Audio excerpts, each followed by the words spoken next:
자, 그런데 거란군과의 대치가 계속되는 상황에서 양규의 눈빛이 크게 흔들리는 일이 벌어집니다. 왜 갑자기? 바로 거란의 황제에게 항복하라는 누군가의 편지가 도착한 겁니다. 양규는 이 편지의 발신을 보고 너무나 당황합니다. 대체 누가 보낸 편지였을까요? 편지의 발신자는 당시 고려군의 총사령관 강조였습니다. 왜 그렇죠? 자, 강조가 거란군에게 붙잡힌 겁니다. 과연 무슨 일이 있었을까? 자, 먼저 거란군은 바로 이 흥화진에서 지금 옴짝달싹 못하고 있었습니다. 더 이상 시간을 축낼 수 없었던 거란 형제가 이 흥화진에 군사 20만을 남기고 나머지 20만 군사에게 남진을 명령한 겁니다. 그리고 바로 통주에서 방심하고 있었던 강조를 생포한 거예요.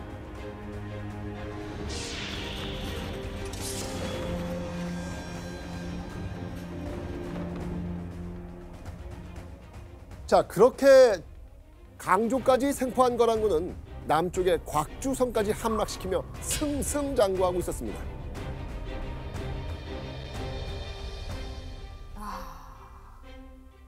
자, 편지를 받은 양규. 여러분들이 양규라면 이거 어떻게 하시겠습니까? 무조건. 근데 그게 강조가 진짜 보낸 건지 아닌 건지 알 수 있는 그런 표식이 있어요?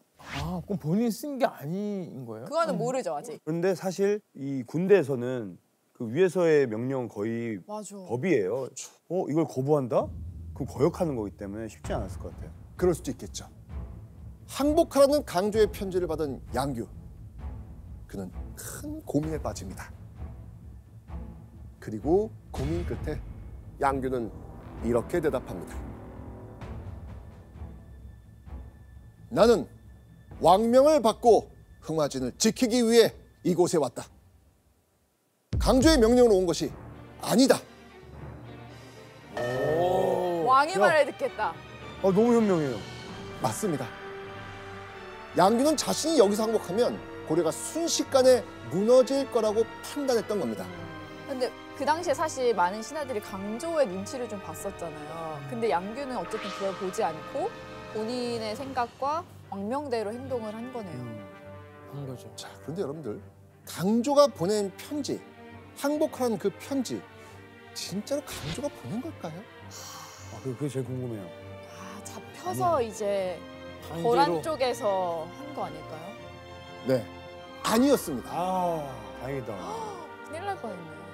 거란군이 강조가 보낸 편지처럼 꾸며서 흥화진의 양규에게 항복을 권했던 겁니다. 아이고야, 하마터면 거란군의 이 교란 전술에 깜빡 속아 넘어갈 뻔했던 것이죠. 또 이제 그 정도로 흥화진을 뚫기 어렵다는 거죠. 그렇죠. 왜냐면 최전선인데. 맞습니다. 그렇게 묵묵히 고려를 지키기 위한 싸움을 이어가던 양규는 12월 16일 700여 명의 군사들과 함께 성 밖으로 나섭니다. 양규의 군대가 향한 곳은 바로 강조가 붙잡힌 통주였습니다. 통주에서 양규는요, 강조가 붙잡힌 뒤 흩어져 있던 고려군 1천여 명을 수습을 합니다. 그렇게 모인 1,700여 명의 군사와 함께 다시 이곳으로 향합니다. 바로 거란에게 함락된 곽주. 우리가 곽주를 탈환하면 거란군은 더 이상 마음 놓고 진격할 수가 없네. 겨우 1,700의 군사론 어림도 없습니다. 또 어떻게든 방법을 찾아내야 하네. 양규가 거란군에 함락된 이 곽주를 탈환하기 위해 급습을 벌인 겁니다. 엄마. 양규의 군사들은 어둠을 틈타서 곽주성에 다가갑니다. 그리고 잠시 후 아무것도 안 보입니다. 쏴라. 칠흑 같은 어둠 속에서 나타난 고려군이 6천여 명의 거란군의 목을 모조리 베고 성 안에 잡혀있던 7천여 명의 고려인을 구해냅니다. 자, 이렇게 각 지역의 지방군과 양규와 같은 군사들의 활약 덕분에 거란군은 좀처럼 남아하지 못하고 있었던 겁니다. 와, 그런데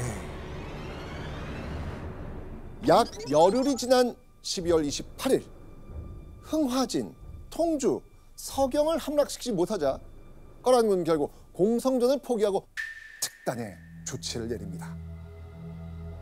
말을 달려 바로 왕이 있는 개경으로 곧장 진격한 겁니다. 서경에서 개경까지는 약 160km. 기동력이 뛰어난 거란의 대군이 개경까지 오는 건 시간 문제였습니다. 그러자 고려 조정은 고성과 탐식으로 가득 차게 됩니다. 신하들은 개경이 함락되기 전에 서둘러 거란에 항복하자고 했습니다. 그런데 반대를 외치는 단 한 명의 신하가 있었습니다. 과연 누굴까요? 보시죠. 폐하, 이제는 결단을 내리셔야 하옵니다. 항복하셔야 하옵니다. 개경의 백성들까지 거란군의 말발굽에 짓밟히게서는 아니 되옵니다. 항복해서는 아니 되옵니다. 당장의 계책이 없을 뿐이옵니다. 하나, 결코 전쟁이 끝난 것은 아니옵니다. 어떻게든 시간을 벌어서 서서히 이길 방법을 찾아내야 하옵니다. 바로 당시 정사품 예보시랑이었던 63세 강감찬이었습니다. 멋지다.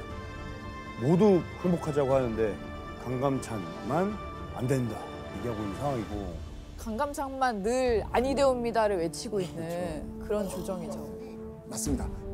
그리고 강감찬은요, 항복을 대신해 이 위기를 벗어날 묘안을 제시하죠. 기록을 한번 확인해 보시죠. 거란군이 몰려온다는 소식이 전해지면 개경을 버리시옵소서. 많은 수의 군사를 맞아 적은 수의 군사는 적수가 되지 못하므로 마땅히 그 칼날을 피하였다가 서서히 부흥할 방안을 모색해야 합니다. 그러니까 강감찬이 수도 개경을 버리고 남쪽으로 피난을 가자고 한 겁니다. 이미 대부분의 고려 군사는 강조와 함께 개경을 떠난 상태였고, 개경에는 왕을 지키면서 거란과 싸울 군사가 얼마 남아 있지 않았겠지요. 근데 교수님, 이 강감찬이 이 피난을 주장한 또 다른 이유가 있죠. 그렇습니다. 예, 거란이 고려를 공격한 명분은 강조의 정변이었습니다. 그런데 지금 현재 상황에서는 강조가 이미 거란에게 포로가 되어 잡혀 있는 상황입니다. 강감찬은 이렇게 판단했죠. 지금 강조가 잡혀 있는 상황이기 때문에 이제 거란이 전쟁을 계속할 명분이 없다, 이렇게 판단한 겁니다.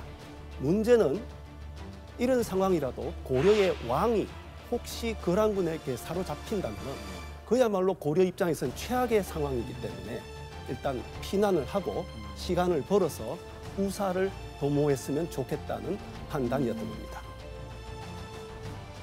고민을 거듭하던 현종은 강감찬의 말을 따르기로 합니다. 그리고 개경을 떠나고 3일 뒤 강감찬의 말대로 거란군은 무서운 기세로 들이닥쳐 개경을 함락시킵니다. 강감찬의 기지로 위기를 모면한 겁니다.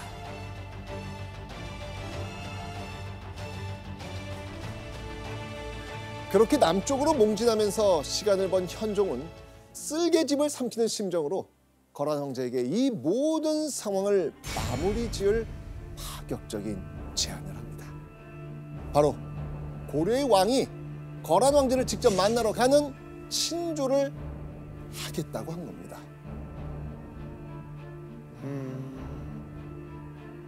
고려와 거란은 첫 전쟁 이후 조공과 책봉의 관계를 맺긴 했지만 왕이 직접 황제를 만나러 가는 친조는 한 적이 없어요. 한 번도 없습니다.